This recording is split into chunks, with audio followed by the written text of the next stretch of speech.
Meron palang survey na ginawa ang Magdalo Group. Ito yung mga dating sundalo ng grupo ni dating Senador Sani Trillanes. Alam nyo ang lumabas dun sa survey na ginawa po noong May 22 to 24. Abay, no, isang araw lang ito. Lumalabas po na 73% pabor na sa ICC arrest against Duterte. 73%. Ang taas nun At just imagine, 27% lang ang hindi sang-ayon. So 73% compare sa 27.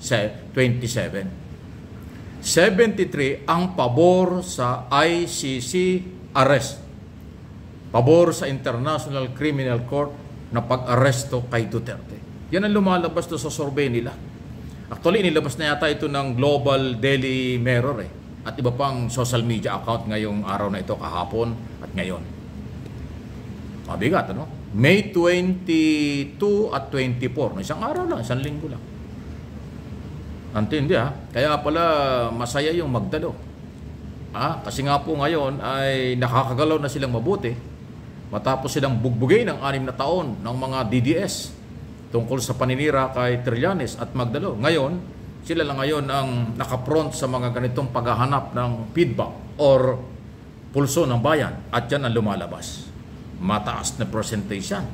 Noong nakaraang taon, 2023, 56-58% lang yan ang pabor sa ICC na Pilipino. Ngayon, 73 na pala. Wow! Okay. Ano ang sunod na balita natin pag-usapan? Ito maganda. 1 million land title, titulo ng lupa. Pamamahagi ng Department of Agrarian Reform under Secretary Conrad Estrella. Estrella nga ba? Ano nga bang, baka kamali ako, ano nga ba ang apelyido ng DAR natin, Secretary? Okay? Ayon sa kanya, yan ang utos at plano ni Pangulong Marcos. 1 million land title. 1 milyon na mga titulo para sa mga farmers. Yan ang plano na maibigay during President Marcos administration. Maswerte sila. At yan daw po'y gagawin nila. Hindi maliban doon sa 6 million pabahay program, ngayon pala 1 million land title. Wow! Congratulations sa mga farmers. Okay? Ano pa ang isa pang balita? Eto, matindi. Talagang matindi si Congressman Abante. Ayaw talagang umatras.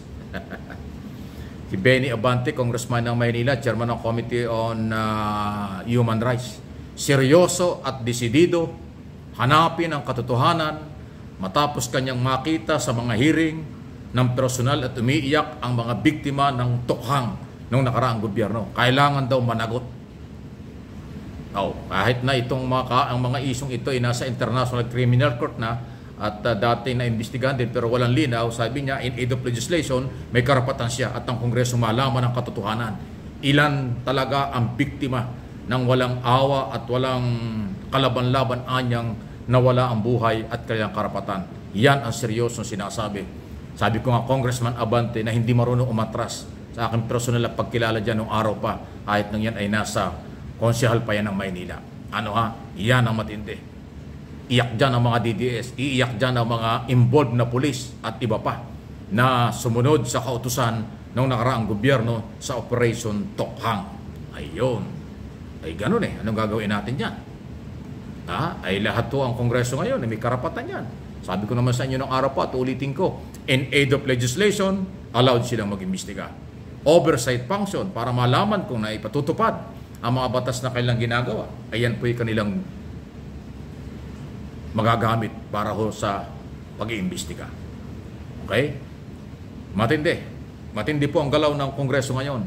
Actually, halos lahat ng committee gumagalaw. Committee on Justice, Committee on Public Order and Safety, Committee on Illegal Drugs, at saka po yung Foreign Relations tungkol sa mga basta yung lahat ng pinasok. Lahat ng mga ginawa na maaaring may paglabag at pumabor sa China, pumabor kung kanino ng nakaraang gobyerno ay gustong malaman ng Kongreso. Yan siguro ang hindi naman siguro gante Siguro pinakikita ng Kongreso ngayon kung paano ang kanilang kapangyarihan at authority matapos silang lait-laitin at banata ni dating Pangulong Duterte noong kamakailan na sinasabing wala daw itong Kongresong ito. Parang sinasabi niya walang kwenta itong Kongresong ito, corrupt itong Kongresong ito. Ayan, ngayon, pinakikita na ng Kongreso ngayon ng lahat ng chairman ng komite at mga member na hindi sila ganon. Magtatrabaho sila under the law at kanilang rules. Kaya ngayon mga komite, active na active. Okay, good luck para sa katotohanan. Sunod na pag-usapan natin ito. Matindi Parang ngayon ang napakaswerte ni Pangulong Marcos at ang administrasyong ito. Mismo yung piklawan, dilawan na naging kalaban sa politikang matindi ng 2022, ang siya nagtatanggol ngayon kay Pangulong Marcos. Alam niyo kung bakit? Naglabas po ng isang kalatas or paliwanag si Attorney Barre Gutierrez, tagapagsalita yan ni dating Vice President Leni Robredo at Liberal Party, kung di ako nakakamali noon. Ang sinasabi niya, si dating Pangulong Duterte at ang administrasyon ang nanggipit noon sa oposisyon. Marami siyang pinagbawalan sa hearing, pinakulong si De Lima at yung mga rally, hindi magawa dahil tinatakot niya. Parang mas matindi raw ang harassment ng nakaraang gobyerno sa karapatan ng taong bayan at karapatan ng mamamayan sa kung anong kailang gawin under Duterte. Yan ang sinasabi ni Atty. Gutierrez. Kumpara ngayon sa Marcos administration na nakakapag-rally sa liwas ng Bonifacio, nakakapag-rally kung saan-saan ang mga DDS. Ayun. So pinagtatanggol niya na ngayon legal at pinapayagan ang mga rally. Hindi kasalanan ng national government kung hindi natutuloy yung kanilang mga rally dahil sa kalamidad o walang coordination or hindi organized. Ayan. So ang sinasabi ngayon ng lehitimong oposisyon na si Atty. Gutierrez ng Piklawan, Dilawan, Liberal Party ay mas okay ang Marcos administration sa pagrespeto sa karapatan sa pamahayag kumpara sa nakaraan. Nakita mo na, ang laking tulong yan sa Marcos administration at sa ating mamamayan. Yan yung pagpapatunay, mga kaibigan, sa aking laging sinasabi na padami na ang kakampi ng gobyernong ito.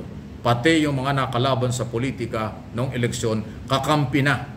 Yung kabilang bakod lang ng mga Duterte, DDS at iba pa, yun ang nadidiin ngayon. Binabalikan sila dahan-dahan at isa-isang nagugunita ang mga nakaraan. Ang lupit, antindi talaga ng buhay, Iba ang demokrasya, may mga limitasyon talaga Pero pag nagsilipan, lalabas ang katotohanan. Kayo, mga nagrarally nung nakaraang mga administrasyon, pinayagan ba kayo? Kayo ba naging malaya? Pero ang isang sample dyan, yung pagpapakulong kay De Lima, yan ang hindi matanggap ng Piklawan-Dilawan. Dahil talagang ang paniniwala nila ay political harassment ng ginawa doon sa kailang kasamahan. Ayun. Yung lehitimong oposisyon na constructive ang dating sa gobyernong ito, sila na ngayon ang kasama sa nagtatanggol. Kaya maswerte ang gobyernong ito, Marcos supporters, Marcos loyalists, tayong lahat na naniniwala sa gobyerno at kakayanan at ginagawa ng ating Pangulo. Ang nagtatanggol na ibang sektor na naniniwala sa tamang direksyon ng gobyernong ito ngayon. Wow! Ibang level na yan. Any comment, reaction? Welcome sa aking mga channel.